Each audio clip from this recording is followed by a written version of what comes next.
والصلاة والسلام على سيد الأنبياء والمرسلين سيد الأولين والآخرين قائد الغر المحجلين حبيبنا محمد وآله وأصحابه أجمعين.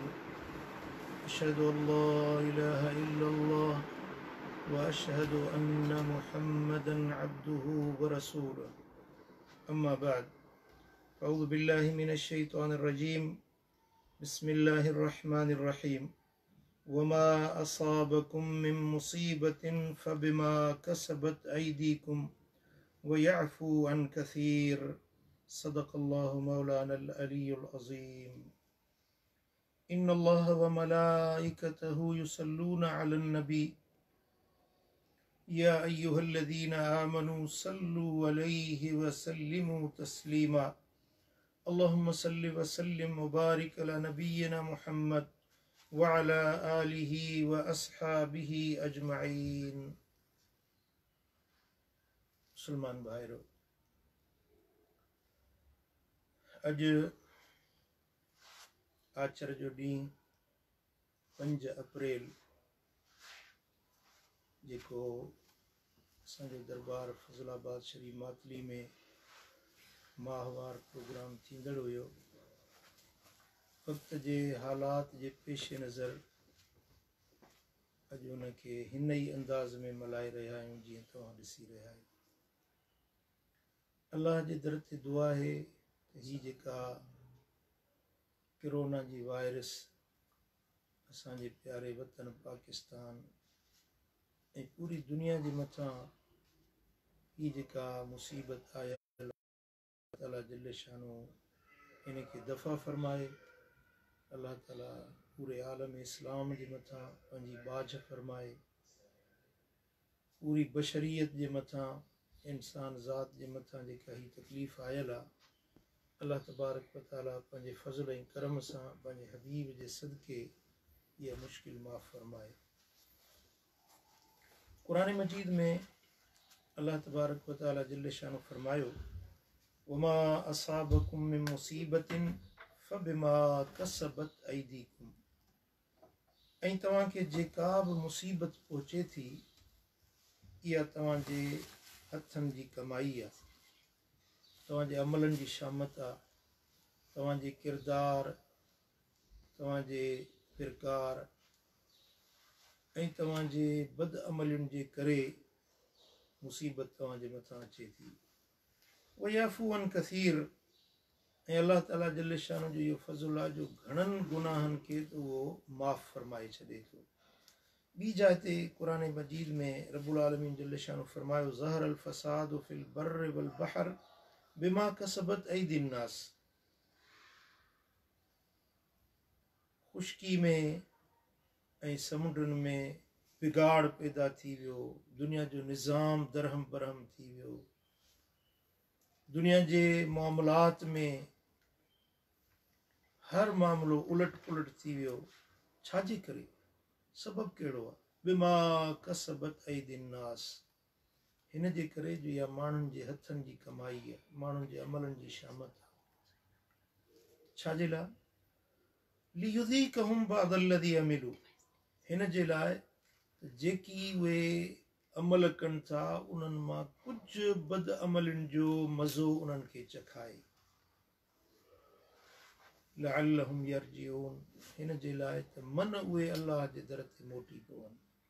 मुसीबतुनि जो अचणु, बीमारियुनि जो अचणु, तकलीफ़ुनि जो अचणु हिन जे लाइ हूंदो आहे त मन बाना अल्लाह जे दर ते मोटी पवनि, अल्लाह जे दर ते माफ़ी तलब थियनि, पंहिंजे गुनाहनि खां पिशेमान थी पवनि।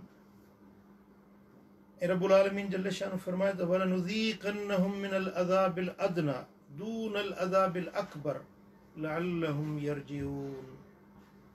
असां ज़रूर आख़िरत जे वॾे अज़ाब खां अॻु वेझड़े यानी दुनियावी अज़ाब जो मज़ो बि चखाईंदासीं। बदअमलुनि जे करे आख़िरत में हर कंहिंखे हिसाब किताब ॾियणो आहे, उहो अज़ाब अकबर। पर उन अज़ाब अकबर खां अॻु में रब्बुल आलमीन जल्ल शानो फरमाए थो, वलनुज़ीक़न्नहुम मिनल अज़ाबिल अदना दूनल अज़ाबिल अकबर। उन वॾे अज़ाब खां अॻु में नंढो अज़ाब असां दुनिया में बि चखाईंदा आहियूं लअल्लहुम यरजिऊन, हिन जे लाइ त मन उहे नाफ़रमानी खां बदअमली खां मोटी पवनि, अलाह जे दर ते तौबा ताइब थियनि।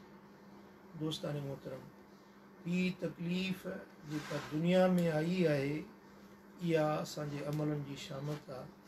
हिन जे लाइ त असीं पंहिंजे रब जे दर ते मोटी पऊं, अलाह जे दर ते माफ़ी तलब थियूं, पंहिंजे गुनाहनि खां पिशेमान थी करे रब जे दर ते माफ़ी वठंदासीं त अलाह करीम आहे, रब महिरबान आहे, ज़रूरु असांजे गुनाहनि खे बख़्शे माफ़ करे छॾींदो।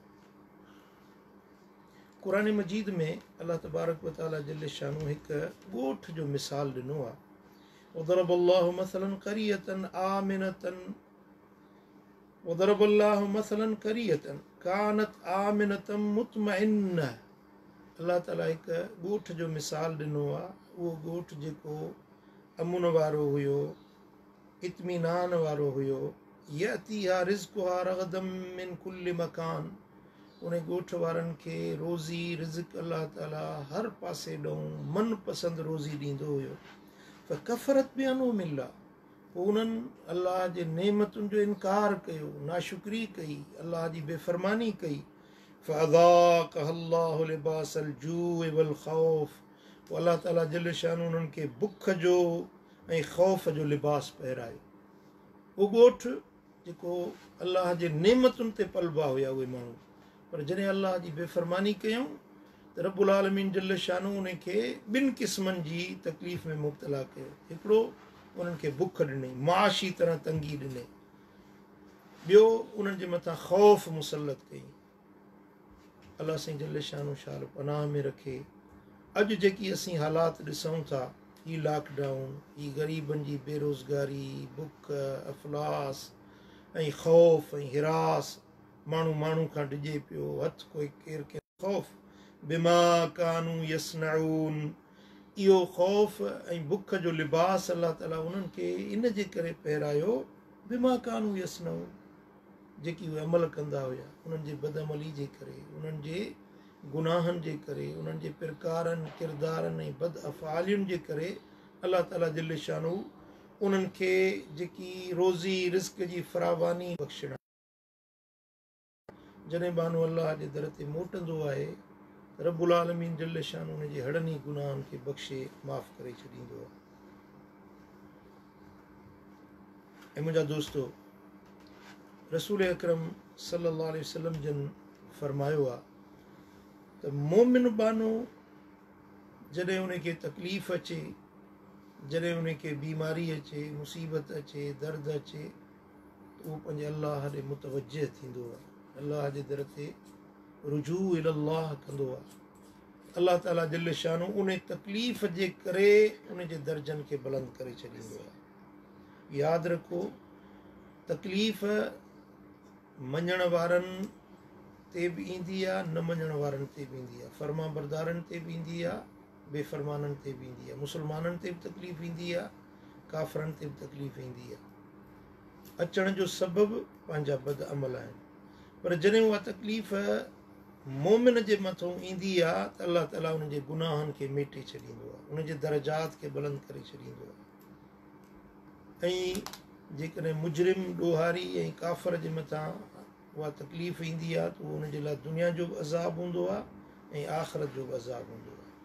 हिकु अजीब हदीस आहे, सही मुस्लिम में, सही इब्न हिब्बान में, कंज़ुल उम्माल में, हज़रत सुहेब रज़ियल्लाहु ताला अन्हु खां मरवी हदीस आहे। हबीबुन करीमन फरमायो त मोमिन बाने जो मामिलो ॾाढो अजीब आहे, उन जे मामले हर मामले में भलाई आहे। इहा ॻाल्हि मोमिन खां सवाइ ॿिए कंहिं जे लाइ बि न आहे। सो कीअं? इन असाबत सर्रा अशकर, जेकॾहिं उन खे कुशादगी मिलंदी आहे त अलाह ताला जो शुक्र कंदो आहे, फ़कान ख़ैरन लहू, त इहा कुशादगी उन जे लाइ भलाई हूंदी आहे। वइन असाबत दर्रा सबर फ़कान ख़ैरन लहू, जेकॾहिं उन ते तंगी या तकलीफ़ या बीमारी या मुसीबत ईंदी आहे त उन जे मथां सब्र कंदो आहे, इहो सब्र बि उन जे लाइ उन जे हक़ में बहितर आहे। यानी तकलीफ़ अचे तॾहिं बि उनखे अजर ऐं सवाबु आहे। अगरि उन खे रंज पहुचे त बि भलाई आहे, जे राहत पहुचे तॾहिं बि मोमिन बाने जे लाइ भलाई आहे। ऐं मोमिन बाने जो ईमान इहो आहे कुल युसीबना इल्ला मा कतब अल्लाहु लना, कि मुंहिंजा हबीब तूं चओ त असांखे कुझु बि नथो पहुचे सवाइ उन जे जेको अलाह ताला चाहे। हुव मौलाना व अलल्लाहि फलियतवक्कलिल मुमिनून। अल्लाह असांजो मौला आहे, अल्लाह असांजो कारसाज़ आहे, अल्लाह असांजो मददगार आहे। ऐं मोमिननि जो ई कमु आहे पंहिंजे अल्लाह जे मथां भरोसो रखनि। जीअं तकलीफ़ अचे तीअं अल्लाह जे मथां वधीक भरोसो रखे, वधीक पंहिंजे रब ॾे मुतवजे थिए। ऐं मुमकिन आहे इहा तकलीफ़, इहा बीमारी, इहा मुसीबत उन जे लाइ उन जे भलाई, उन जे दर्जात जे बुलंदी जो सबबु बणिजी वञे। अल्लाह तबारक व तआला जल्ल शानु फरमाए व असान तकरहू शयन व हुव खैरुल लकुम। थी सघे थो तव्हां कंहिं ॻाल्हि खे बुरो सम्झंदा हुजो ऐं उहा तव्हांजे लाइ भली हुजे। व असान तुहिब्बू शयन व हुव शर्रुल लकुम। तव्हां कंहिं शइ खे प्यारो सम्झो था, भलो सम्झो था, तव्हांखे कहिड़ी ख़बर त उहा शइ तव्हांजे लाइ ख़राबु हुजे, उहा शइ तव्हां जंहिंखे ख़ैरु सम्झो आहे उहा तव्हांजे लाइ शर हुजे। वल्लाहु यअलम व अंतुम ला तअलमून। अल्लाह ॼाणे थो, तव्हां नथा ॼाणो। अल्लाह तबारक व तआला जल्ल शानु जे हर कम में हिकमतूं हूंदियूं आहिनि, हर कम में रब जा राज़ हूंदा आहिनि। उन जे लाइ असांखे पंहिंजे रब जे हर मामले ते साबिर ऐं शाकिर थी रहणो आहे ऐं अल्लाह ताला जल्ल शानु जे हुक्म जो फर्मा बरदार थी रहणो आहे। ऐं रसूल अकरम सल्लल्लाहु अलैहि वसल्लम जन असांखे आगाही कई आहे, ॿुधायो आहे त कहिड़ी तकलीफ़ कहिड़े सबब जे करे ईंदी आहे। क़ुरान मजीद में त मुतलिक़ रब फरमायो न त जेका तकलीफ़ अचे थी तव्हांजे बदअमलनि जी शामत आहे, पर कहिड़े बदअमल जे करे, कहिड़ी शामत, कहिड़े गुनाह जे करे कहिड़ी मुसीबत ईंदी आहे, उन जी निशानदही रसूल अकरम हादी आलम सल्लल्लाहु अलैहि वसल्लम जन फरमाई आहे। ॿुधो, इमाम तबरानी मजम कबीर में, इमाम मुंज़री तरग़ीब तरहीब में ही रिवायत हज़रत अब्दुल्ला बिन अब्बास रज़ी अल्लाह तआला अन्हु खां आंदी आहे। हबीबन फरमाया त ख़म्सुन बि ख़म्सिन, पंजनि शयुनि जे एवज़ पंज शयूं ईंदियूं आहिनि, पंजनि गुनाहनि जे करे पंज सज़ाऊं ईंदियूं आहिनि। क़ालू या रसूल अल्लाह वमा ख़म्सुन बि ख़म्स। सहाबा किराम अर्ज़ कयो या रसूल अल्लाह, उहे पंज कहिड़ियूं शयूं आहिनि जंहिंजे करे पंज सज़ाऊं ईंदियूं आहिनि। क़ाल मा नक़द क़ौमुन अल अहद इल्ला सुल्लित अलैहिम अदुव्वुहुम। जेका क़ौम पंहिंजा अहद ऐं मुआहिदा टोड़ींदी आहे, उन्हनि जे मथां उन्हनि जा दुश्मन मुसलत कया वेंदा आहिनि। वमा हकमू बिग़ैर मा अनज़ल अल्लाह इल्ला फशा फीहिमुल फ़क़्र। अल्लाह जे दीन ऐं शरई हुदूद खे छॾे ऐं पंहिंजा कानून उहे माण्हुनि पंहिंजा लागू कंदा आहिनि, जॾहिं पंहिंजा ठाहियल कानून लागू कंदा आहिनि, अल्लाह ताला जल्ल शानो जे जोड़ियल कानून खे छॾे ॾींदा आहिनि, त अल्लाह ताला उन्हनि में मिसकीनी में उन्हनि खे मुब्तला कंदो आहे। वला ज़हरत फीहिमुल फ़ाहिशतु इल्ला फशा फीहिमुल मौत। जंहिं क़ौम में बदकिरदारी, ज़िनाकारी आम थींदी आहे, उन क़ौम में मौत आम थींदो आहे। मौत यानी अहिड़ी बीमारी जंहिंमें मौत घणो थी वञे, अहिड़ी बीमारी जो सबबु ज़िनाकारी, बदकिरदारी हूंदो आहे। जॾहिं कंहिं क़ौम में ज़िना घणी थी वेंदी आहे, अल्लाह ताला जल्ल शानो उन में मौत घणो मुसलत कंदो आहे। अॻिते साईं फरमाइनि था वला तफ़फ़ुल मिक्याल इल्ला मुनिउन नबात व उख़िज़ू बिस्सिनीन। जेका क़ौम माप ऐं तोर में खोट कंदी आहे, उन्हनि ते सला ॼमण बंदि थी वेंदा आहिनि, उन्हनि खे ॾुकर में मुब्तला कयो वेंदो आहे, यानी उन्हनि जे माशी गुज़रान खे तंग कयो वेंदो आहे। वला मनो ज़कात इल्ला हुबिस अनहुमुल क़त्र।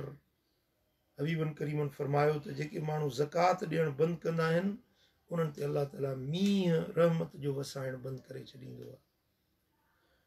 अॼु ही जेका कोरोना जी सूरत में मौत मार बीमारी पैदा थी आहे, जंहिंमें न सिर्फ़ पाकिस्तान पर पूरी दुनिया मुब्तला थी चुकी आहे। इन बीमारी जो सबबु अल्लाह जे रसूल असांखे ॿुधायो आहे त जंहिं क़ौम में ज़िनाकारी घणी थी वेंदी आहे उन क़ौम में मौत मारी घणी थींदी आहे।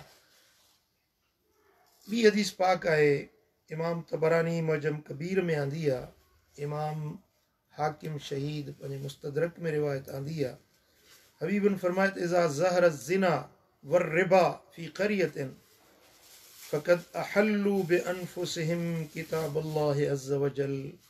जंहिं क़ौम में ज़िना ऐं व्याज घणो थींदो आहे उहा क़ौम पंहिंजे लाइ अल्लाह जे अज़ाब खे हलाल करे छॾींदी आहे। यानी उन्हनि माण्हुनि जे मथां अल्लाह जो अज़ाब अची कड़कंदो आहे जंहिं क़ौम में ज़िनाकारी ऐं जंहिं क़ौम में व्याज घणो थी वेंदो आहे। अॼु अल्लाह पनाह में रखे असांजी क़ौम या दुनिया जे अंदरि बदकिरदारी, बदफ़ैली, फ़हाशी, उरियानी आम थी वई आहे। रसूल अकरम सल्लल्लाहु अलैहि वसल्लम फरमायो त इन बदकारी जे करे अल्लाह तबारक व तआला जल्ल शान उन्हनि ते अहिड़ी बीमारी मुसलत कंदो जंहिंमें मौत मारी घणी थींदी। अॼु असां ॾिसूं था ही जेका कोरोना जी बीमारी आई आहे, इहा अहिड़ी मुहलिक बीमारी आहे, विचड़ंदड़ बीमारी आहे, जेका हिक खां ॿिए में, ॿिए खां टिए में मुंतकिल थी रही आहे। ऐं जेकी फ़ुक़हा ताऊन जे बारे में जेका तारीफ़ कई आहे त ताऊन छा खे सरबो आहे, उहे सभु अलामतूं हिन कोरोना वायरस जे बीमारी में नज़र अची रहियूं आहिनि। अरबी लुग़त जे इमामनि जीअं अल्लामा इब्न असीर, इब्न मंज़ूर, मिसबाहुल मुनीर वारो, या जोहरी, इब्न मुलक्कन, किरमानी, कुर्तबी, दाऊदी, फ़िरोज़ाबादी, आइनी, इन्हनि सभिनी अइम्मा लुग़त इन्हनि फरमायो आहे त ताऊन अहिड़े मर्ज़ खे चइबो आहे जेको आम बीमारी फैलिजी वञे ऐं घणो जंहिंमें मौत थिए। इन बीमारी खे शरअन ऐं लुग़तन ताऊन सरबो आहे, या उनजो ॿियो नालो वबा बि चयो वेंदो आहे। त हिन बीमारी खे अरब ऐं अजम जे उलमा वबा करार ॾिनो आहे ऐं ताऊन करार ॾिनो आहे। इहे ॿई तारीफ़ूं, वबा जी तारीफ़ ऐं ताऊन जी तारीफ़ हिन बीमारी सां मिले थी। रसूल अकरम सल्लल्लाहु अलैहि वसल्लम जन फरमायो आहे त जॾहिं क़ौम जे अंदरि ज़िनाकारी घणी थींदी आहे त उन में ताऊन जी बीमारी में अल्लाह ताला उन्हनि खे मुब्तला कंदो आहे। अल्लाह साईं जल्ल शानो पनाह में रखे। अॼु आचर जो ॾींहुं 5 अप्रैल 12:56 ते हिन वक़्तु जेका पोज़ीशन आहे त पूरी दुनिया जे अंदरि 12,03,428 माण्हू हिन बीमारी में मुब्तला आहिनि ऐं जंहिंमें 64,754 माण्हू हिन वक़्तु दुनिया में मरी चुका आहिनि ऐं 2,46,803 माण्हुनि खे अलाह साईं सिहत बि ॾिनी आहे, हिन बीमारी मज़ा चङा भला थी चुका आहिनि। ऐं अजीब ॻाल्हि इहा आहे त हिन बीमारी जे अंदरि जेके दुनिया जे अंदरि वॾे खां वॾा ताक़तवर टेक्नोलॉजी वारा मुल्क आहिनि, जन वटि ज़बरदस्त फ़ौजूं आहिनि, जन वटि दुनिया जी जदीद मशीनरी आहे, ऐं उहे 5 मुल्क ख़ासि तरह जेके अक़वाम मुतहिदा जा मुस्तक़िल मेंबर आहिनि, अमरीका, चीन, जर्मनी, फ्रांस, इटली, जेके दुनिया जा जदीद पावर लेखिया वेंदा आहिनि, उहे वधीक हिन मर्ज़ में मुब्तला थी चुका आहिनि। इहा इबरत न आहे। अॼु के माण्हू एतिराज़ कनि था त भई पीर फ़क़ीर किथे आहिनि, उन्हनि जूं दुआऊं किथे आहिनि। गौर सां ॿुधो, अमरीका जे अंदरि जेको पहिरियों केस कोरोना जो ज़ाहिर थियो ऐं पाकिस्तान जो जे अंदरि जेको पहिरियों केस ज़ाहिर थियो, उनजी तक़रीबन तारीख़ हिकिड़ी हुई। जंहिं ते अमेरिका में बि पहिरियों केस ज़ाहिर थियो ऐं पाकिस्तान में बि ज़ाहिर थियो। पर तव्हां अंदाज़ो लॻायो त हिन वक़्तु अॼोके ॾींहं में हिन टाइम में अमेरिका में 3,11,637 माण्हू मुब्तला थी चुका आहिनि। 3,11,000। ऐं जॾहिं त पाकिस्तान में हिन वक़्तु सिर्फ़ 2,880 माण्हू मुब्तला आहिनि। इहो फ़र्क़ु न आहे? इहा इबरत न आहे? थोरो गौर कयो।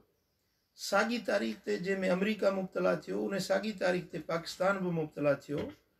पर हिन वक़्तु अमेरिका में जेतिरा माण्हू मुआ आहिनि उन्हनि जो तादादु 8,454 आहे ऐं पाकिस्तान में जेके माण्हू मुआ आहिनि उन्हनि जो तादादु सिर्फ़ु 45 आहे। किथे 8,000 किथे 45। इहो अलाह जे बाननि जे दुआउनि जी तासीर आहे। अल्लाह ताला जल शानो अञा मज़ीद पाकिस्तान जे मथां रहम करम फरमाईंदो। ऐं रसूल अकरम सल्लल्लाहु अलैहि वसल्लम जन फरमायो आहे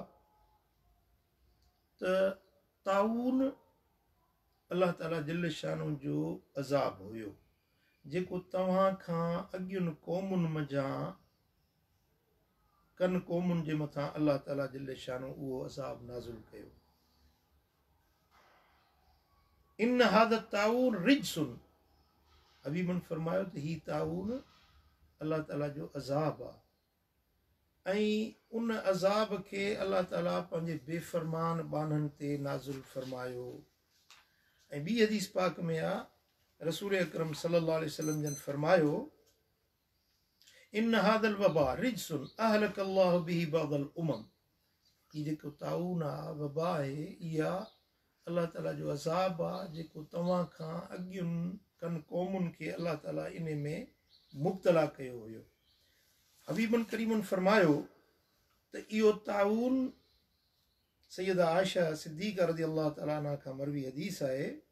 साईं फरमाइनि था त ताऊन अज़ाब हुयो जेको अल्लाह ताला अॻियुनि क़ौमुनि ते नाज़िल फरमायो। पर इहो ताऊन मुंहिंजी क़ौम में मुंहिंजी उम्मत में अगरि अचे त इहो रहमतुल लिल मुमिनीन, मोमिननि जे लाइ इहा अल्लाह जी रहमत आहे। अजीब ॻाल्हि आहे त ताऊन में मुस्लमान बि मुब्तला थी सघे थो, काफ़िर बि मुब्तला थी सघे थो। साईं फरमाइनि था त इहा ताऊन जी बीमारी काफ़िर जे लाइ अल्लाह जो अज़ाब आहे ऐं मोमिन जे लाइ अल्लाह जी रहमत आहे। अगरि काफ़िर इन ताऊन में मरी वञे त उहो जहन्नम जो ॿारणु आहे। अगरि मोमिन इन ताऊन में मरी वञे त उन जे लाइ शहादत जो दर्जो आहे, उन जे लाइ जन्नत जो वाइदो आहे। मुस्लमानों, हीउ अजीब अल्लाह ताला जो फ़ैसिलो आहे त मुब्तला ताऊन में मुस्लमान बि थींदो, काफ़िर बि थींदो।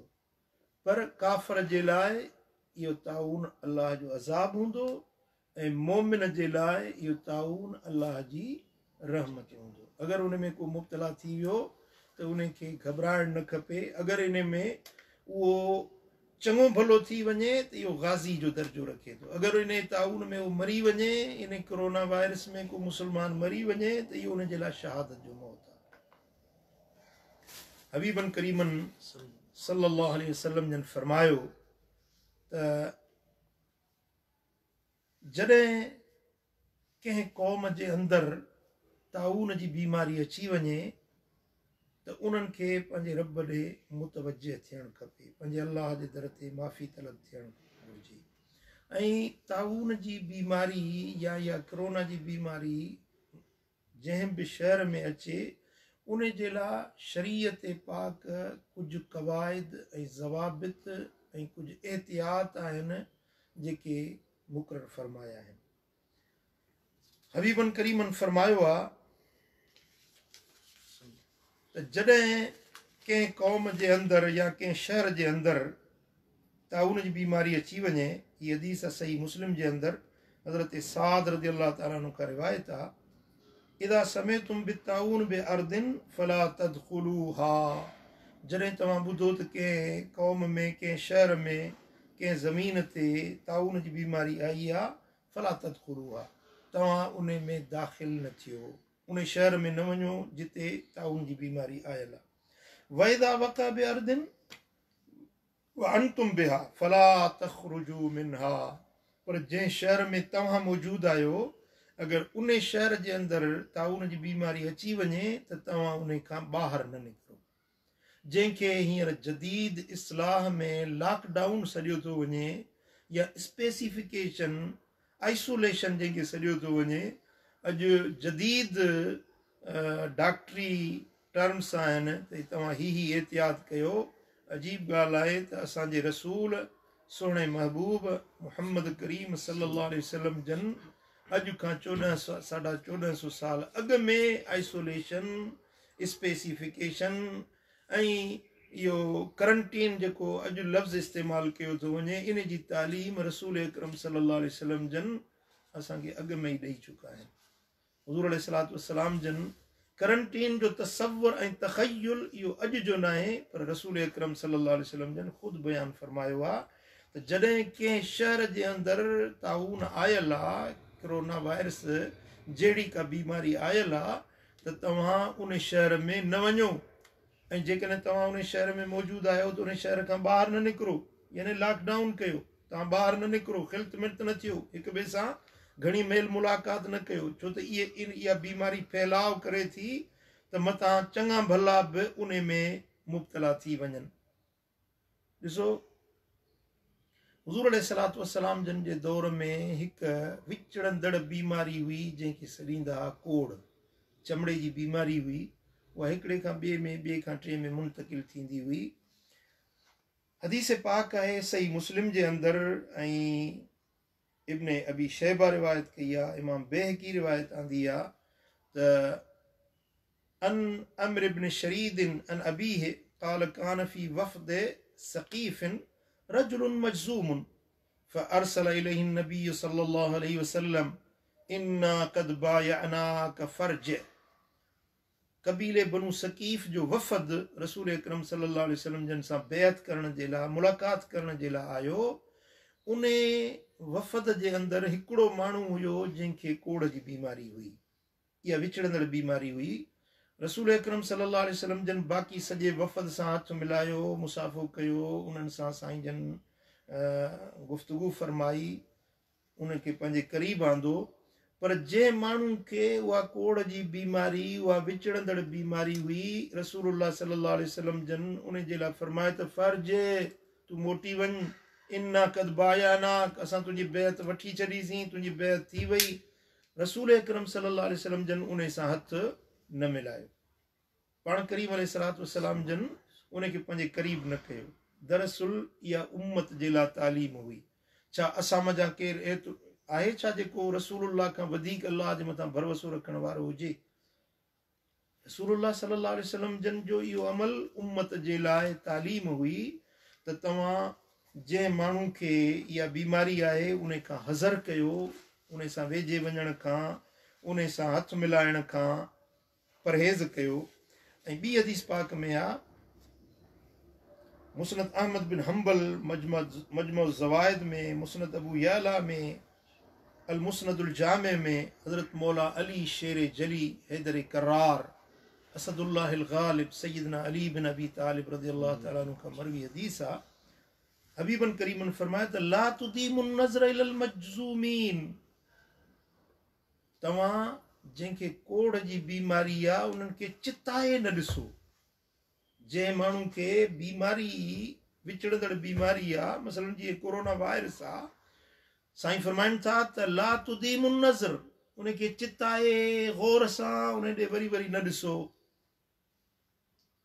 वइज़ा कल्लमतुमूहुम फलयकुम बैनकुम व बैनहुम क़ीदुर रुम्ह, साईं फरमाइनि था जॾहिं तव्हां अहिड़े माण्हू सां ॻाल्हायो त उन माण्हू जे ऐं तव्हां जे विच में नेज़े जेतिरो मुफ़ासिलो हुजे। हिकिड़ो नेज़ो 5 फुट 6 फुट 7 फुट जो थींदो आहे। साईं फरमाइनि था त जॾहिं तव्हां अहिड़े वायरस वारे माण्हू सां ॻाल्हायो था त तव्हां जे ऐं उन माण्हू जे विच में घटि 6-7 फुट जो मुफ़ासिलो हुजणु खपे, उन्हनि खे चिताए बि न ॾिसो। इहा तालीम आहे जेका रसूल अकरम सल्लल्लाहु अलैहि वसल्लम जे ॾिनी आहे। ऐं साईं फरमाइनि था व फिर मिनल मजज़ूम कमा तफिरु मिनल असद। हीअ हदीस सही बुखारी जी हदीस आहे। साईं फरमाइनि था त कोड़ वारे माण्हू खां ईअं भॼो जीअं शींहं खां भॼंदा आहियो। इहो छा आहे? हुज़ूर अलैहिस्सलातु वस्सलाम जन इहा तालीम ॾिनी न त जंहिं माण्हू खे अहिड़े क़िस्म जी विचड़ंदड़ बीमारी आहे उन खां ईअं भॼो जीअं शींहं खां भॼबो आहे। इहो एहतियात हुयो जेको अलाह जे रसूल असांखे सेखारियो। ऐं ॿी हदीस आहे मुस्नद अहमद बिन हम्बल में, माजम कबीर तबरानी में, हज़रत अब्दुल्ला बिन अब्बास रज़ियल्लाहु तआला अन्हु फरमाए थो त मुंहिंजे आका मदनी मुस्तफ़ा सल्लल्लाहु अलैहि वसल्लम फरमाए त ला तुदीमू इलल मजज़ूमीन अन नज़र। कोड़ वारनि खे चिताए गौर सां न ॾिसंदा कयो, उन्हनि जे क़रीब न वेंदा कयो, उन्हनि खे चिताए न ॾिसंदा कयो। छो त इहा वायरस जेको अॼु डॉक्टर चवनि था त जेकॾहिं कंहिंखे वायरस लॻल आहे त हुनजे क़रीब न वञो, उहो जेकॾहिं छिक ॾिए थो या खंघे थो या वात जो पाणी ॿाहिरि कढे थो उन खां एहतियात कयो। असुल में इहा सारी तालीम असांजे तबीब आज़म हज़रत मुहम्मद मुस्तफ़ा सल्लल्लाहु अलैहि वसल्लम जी सेखारियल आहे। हुज़ूर अलैहिस्सलातु वस्सलाम फरमाइनि था त उन्हनि माण्हुनि खे चिताए न ॾिसो, उन्हनि खां ईअं परे भॼो जीअं शींहं खां परे भॼबो आहे। ऐं टी हदीस आहे जेका कंजुल उमाल में आहे, सुबुल हुदा व रशाद में आहे, सीरत हलबिया में आहे, इमाम अबू नुएम इस्फहानी तिब्बुन नबवी में इहा रिवायत आंदी आहे। हज़रत अब्दुल्ला बिन अबी औफा रज़ियल्लाहु तआला अन्हु रिवायत फरमाए थो त मदीने वारे साईं सल्लल्लाहु अलैहि वसल्लम फरमायो त कल्लिमिल मज़ूम व बैनक व बैनहु क़ीद रुमहिन औ रुमहैन। जॾहिं तव्हां कंहिं कोड़ वारे माण्हू सां मजबूरन ॻाल्हायो त तव्हांजे ऐं उन माण्हू जे विच में हिकु नेज़े या ॿिनि नेज़नि जेतिरो मुफ़ासिलो हुजणु खपे, यानी 7 फुट या 14 फुट परे थी पोइ अहिड़े वायरस वारे माण्हू खां एतिरो परे थी पोइ उन सां ॻाल्हायो। मुमकिन आहे उनजी उहा बीमारी जा वायरस तव्हां ॾे न मुंतकिल थी वञनि। इहा एहतियात जी तालीम आहे जेका मदीने वारे साईं फरमाई। ऐं हिंदुनि जो नज़रियो हुयो, ही ॻाल्हि क़ाबिल तवज्जो आहे, गौर सां ॿुधण जी आहे। हिंदुनि जो नज़रियो हुयो त के बीमारियूं उहे देवी ऐं देवता वांगुरु उनखे पूॼींदा हुया ऐं उन्हनि खे बज़ाते ख़ुदि उहे असर अंदाज़ थियण वारी शइ सम्झंदा। जीअं असांजे हिते बरे सग़ीर में हिंदू रहंदा हुया, उन्हनि हिंदुनि जो नज़रियो हो त माता जी बीमारी जेका आहे इहा देवी आहे, देवता ऐं देवी इहा देवी आहे ऐं इहा रुसी पवंदी आहे त मुल्क खे तबाह ऐं बर्बादु कंदी आहे, इहा परची पवंदी आहे त मुल्क में अमुन ऐं सुकून अची वेंदो आहे।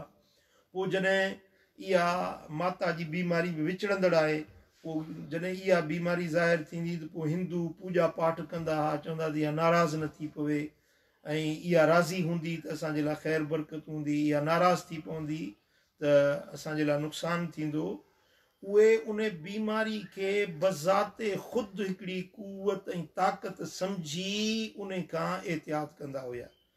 रसूल अकरम सल्लल्लाहु अलैहि वसल्लम जन इन मुशरिकाना तसव्वुर जी पाड़ पटींदे रसूल पाक सल्लल्लाहु अलैहि वसल्लम फरमायो त ला अदवा वला तीर वला हाम वला सफ़र वला नव वला गूल वला। साईं फरमाइनि था त इहा जेका तव्हां चओ था त बीमारी पाण मुरादो कंहिंखे लॻे थी, ईअं न आहे। बीमारी अचे थी बिइज़्निल्लाह, अलाह जे इज़्न सां, अलाह जे कुवत, अलाह जे कुदरत सां। इहा बीमारी बज़ाते ख़ुदि विचड़ंदड़ न हूंदी आहे। ला अदवा जो मक़सदु इहो आहे त बीमारी बज़ाते ख़ुदि विचड़ंदड़ न हूंदी आहे, हिक खां ॿिए में पाण मुंतकिल न थींदी आहे, पर इहो इज़्न अलाह जे तरफ़ां हूंदो आहे। जॾहिं अलाह जे तरफ़ां हुजे त पोइ उहा पखिड़िजी बि सघे थी, ॿिए ते असर अंदाज़ बि थी सघे थी। इन जे लाइ अॻिते साईं करीमन फरमायो ला यूरिदु मुमरिदुन अला मुसह। बीमार माण्हू सेहतमंद माण्हू जे मथां वारिद न थिए, यानी अहिड़ो माण्हू जंहिंमें विचड़ंदड़ बीमारी आहे उहो सेहतमंद माण्हुनि जे विच में न अचे। जंहिंखे कोरोना वायरस लॻल आहे उनखे तव्हां चङनि भलनि माण्हुनि जे विच में न आणियो, मुमकिन आहे इहा बीमारी ॿियनि खे लॻी पवे। ऐं इहा बीमारी बज़ाते ख़ुदि असरअंदाज़ थियण वारी न आहे, पर अल्लाह जे अमर सां असरअंदाज़ थियण वारी आहे। इन जे करे रसूल अकरम सल्लल्लाहु अलैहि वसल्लम जन इन बीमारी खां, विचड़ंदड़ बीमारी खां एहतियात करण जो अमर फरमायो। ऐं जॾहिं कंहिं शहर में इहा बीमारी अची वञे त उन शहर वारनि खे रसूल अकरम सल्लल्लाहु अलैहि वसल्लम जन एहतियात करण जो अमर फरमायो। अॼु असां वटि जेको हुकूमत पाकिस्तान ऐलान कयो आहे, लॉकडाउन कयो आहे, कुझु माण्हू इन ते नाराज़ बि आहिनि, चवनि था त ईअं न थियणु खपे, पर हुकूमत जेकी कुझु इक़दामात खयां आहिनि उहे असांजे फ़ाइदे जे लाइ आहिनि, असांजे नुक़सान में न आहिनि। असांखे खपे त हुकूमत जा जेकी क़वानीन उन्हनि जारी कया आहिनि उन्हनि जे मथां अमल पैरा थियूं, इन्हनि में असांजो पंहिंजो फ़ाइदो आहे। जेकॾहिं फ़र्ज़ु कयो हिकिड़े शहर में हिकिड़ो माण्हू कोरोना जो मरीज़ अची थो वञे, उहो सरेआम बाज़ार में घुमंदो या मस्जिद में अची उते वुज़ू कंदो ऐं सिफ़ में बि माण्हू निमाज़ गॾिजी पढ़ंदो, त उन जा असरात उहे ॿियनि ते मुंतकिल थींदा। असांजे नबी त असांखे फरमायो आहे त इन खां 7 फुट 14 फुट परे थी इन सां गुफ़्तगू कयो न। आइसोलेशन जो त रसूल अकरम सल्लल्लाहु अलैहि वसल्लम जन ख़ुदि असांखे अमर फरमायो आहे न। तंहिंजे करे असांखे हुकूमत जे कानूननि ते अमल करण जी हिन वक़्तु अशद ज़रूरत आहे त असां एहतियात इख़्तियार कयूं।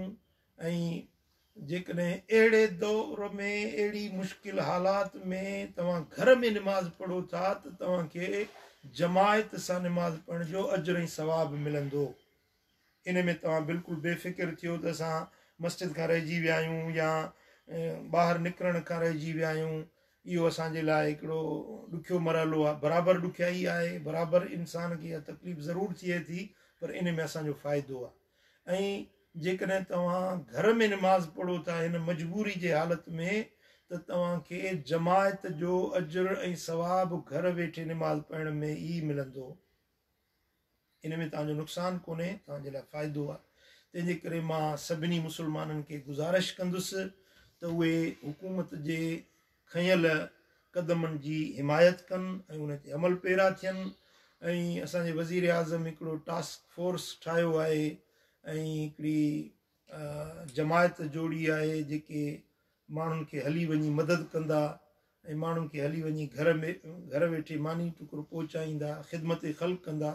मां पंहिंजे मुरीदनि खे, पंहिंजी जमायत खे अर्ज़ु कयां थो त तव्हां सभई उन जा मेंबर बणिजी वञो, मुस्लमाननि जे लाइ मददगार बणिजी वञो। हीउ वक़्तु हमदर्दी जो आहे, हिक ॿिए जी मदद करण जो आहे, हिक ॿिए सां ग़मख़्वार मददगार थियण जो वक़्तु आहे, हमदर्दी जो वक़्तु आहे। तव्हां ॿियनि जे लाइ ग़रीब मिसकीन जेकी ॾियाड़ी जा मज़दूर आहिनि उन्हनि खे हींअर शदीद मुआशी तंगी ऐं बहरान आहे, उन में तव्हां पंहिंजे भाइरुनि जा, मुस्लमाननि जा मददगार बणिजी वञो, बल्कि आलम इंसानियत जा मददगार थियो।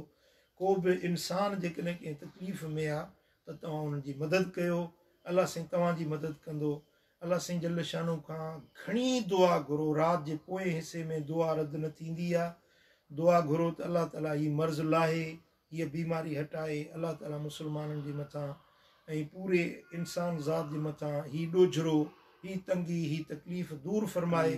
अलाह ताला सेहत, अमुन ऐं इत्मीनान नसीब फरमाए। दुआऊं तक़दीरुनि खे मेटाईंदियूं आहिनि। अदुआ सिलाहुल मोमिन, दुआ मोमिन बाने जो हथियार आहे। दुआऊं घुरो, अलाह ताला हिन आफ़त खे, हिन शामत खे, हिन बीमारी खे दूर फरमाए ऐं ग़रीबनि जी मदद कयो।